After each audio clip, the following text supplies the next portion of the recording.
আসসালামু আলাইকুম ওয়া রাহমাতুল্লাহ। আপনারা দেখতে পারতেছেন আমি একটা জায়গায় রয়েছি। তো কোন জায়গায় আছি আমি সম্পূর্ণ কিছু আমি আপনাদের মাঝে তুলে ধরবো এবং কি আমি কোথায় আসছি সেটাও আমি আপনাদেরকে বলবো। তো অবশ্যই আমি তো এই জিনিসটা বলতে চাচ্ছি যে আমি চট্টগ্রাম থাকতাম, চট্টগ্রাম থেকে এখন আমার নিজ বাড়ি এলাকায় চলে এসেছি। তো চিন্তা করলাম যে তো নিজের বাড়ির একটু দৃশ্যগুলো যদি আপনাদেরকে যদি না দেখাই তাহলে কেমন হবে। শহরের দৃশ্য কিন্তু অনেক দেখাইছি আপনাদেরকে। তো আমি চাচ্ছি আমার আমার এলাকার দৃশ্যগুলো আমি আপনাদেরকে তুলে ধরার জন্য। তো এই যে দেখতে পারতেছেন এটা কিন্তু আপনার জামালপুর ডিস্ট্রিক্ট ইসলামপুর থানা, এখানে এটাই ইসলামপুর থানা ধরে। তো এটি ইসলামপুর থানার পাশেই। তো দেখতে পারতেছেন কি সুন্দর একটা ভিউ। এ দেখেন কি সুন্দর, এখানে দেখার মতো একটা আসলে জিনিস। তো এখানে এখানে কিন্তু আপনি অনেক মানুষজন হয়, দেখতে পারতেছেন দর্শক। তো আসলে অসাধারণ একটা ভিউ।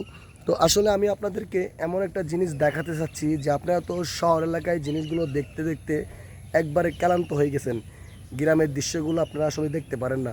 তো আমি চাচ্ছি গ্রামের কিছু আমি আপনাদেরকে তুলে ধরবো। তো এটা হয়েছে তো অনেক সুন্দর একটা এলাকা। তো এটা আমার নিজের এলাকা, বুঝছেন। তো আমি চাচ্ছি যে আমার নিজের এলাকা কিছু আমি আপনাদেরকে তুলে ধরার জন্য। তো এখানে অনেক সুন্দর, এখানে বসার মতো প্লেস জায়গা আছে, অনেকেই আসেন এখানে ঘুরতে আসেন বা বসতে আসেন।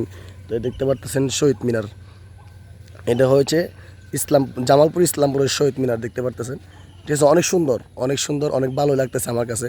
তো আসলে আমার নিজের বাড়ি হলেও মানে আমি আসলে যদিও আমার নিজের বাড়ি, তো নিজের এলাকা, তবুও কিন্তু আমি কখনো এদিকে ঘুরতে আসতে সময় পাই না, কারণ সব সময় শহরে থাকি, এই জন্য আমি সময় পাই না। তা আসলেই আমি জিনিসগুলো চাই। তো এবার এই জন্য আসছি যে আমি আপনাদের এই সম্পূর্ণ জিনিসগুলো, যে আমার এলাকায় কোথায় কি আছে, সম্পূর্ণ জিনিসগুলো আমি আপনাদেরকে দেখানোর জন্য চেষ্টা করব। তো আসলে আমি কতটুকু পারছি আমি আপনাদেরকে দেখানোর জন্য, অনেক কিছু আছে, আরও কিছু দেখাবো দর্শক, আরও কিছু দেখাবো। কিন্তু আমার সর্বোচ্চ এই ভিডিওটার সাথে থাকবেন। এখানে যা দেখতে পারতেছেন সবই উন্নত জিনিস বা সবই দেখার মতো একটা জিনিস। দেখেন কি সুন্দর ফুল, কি সুন্দর গাছগুলো এখানে, আসলে বলার মতো না ভাই, অনেক ভালো লাগে গ্রামের দৃশ্যগুলো দেখলে না, অনেক অনেক ভালোই লাগে। তো এই জন্যই আমি গ্রামে আসা। তো এখানে ওই যে দেখতে পারতেছেন আপনারা, এই জায়গায় কিন্তু বসার মতো জায়গা, এখানে বসতে পারবে, তো বসে কথাও বলতে পারবে, অনেক সুন্দর ভাই। তো আসলে আমি এই পরবর্তী ভিডিওতে আরও অনেক কিছু দেখাবো, তবে এই ভিডিওটার সাথে থাকবেন। তবে দর্শক ভালো থাকবেন। তো ভিডিওটা যদি ভালো লাগে অবশ্যই একটা লাইক, একটা কমেন্ট, একটা শেয়ার করবেন। সবাই ভালো থাকবেন, সুস্থ থাকবেন। ভিডিও পর্যন্ত শেষ করতেছি, পরবর্তী ভিডিও আবার কোনো এক সময় দেখা হবে। আল্লাহ হাফেজ, আসসালামু আলাইকুম ওয়া রাহমাতুল্লাহ।